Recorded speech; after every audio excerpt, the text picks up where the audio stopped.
Muhassar vodiysida nima voqea hodisalar ro'y bergan deyiladigan bo'lsa, aynan o'sha siz bilan biz alam taro kayfa fa'ala robbuka bi ashabil fil surasida o'qib o'rganganimiz fil voqeasi sodir bo'lgan joy hisoblanadi. Ya'ni Abrahani fillari kelib, Abrahani fillari to'xtab nima qilgan? Yurmagan va aynan o'sha yerda abobil qushlari Abrahani askarlarini nima qildi?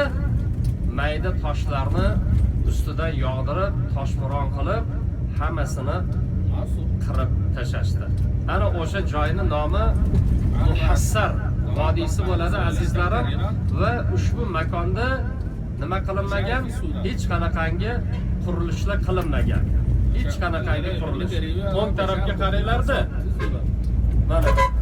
Mana shu ochiq joy turibdi.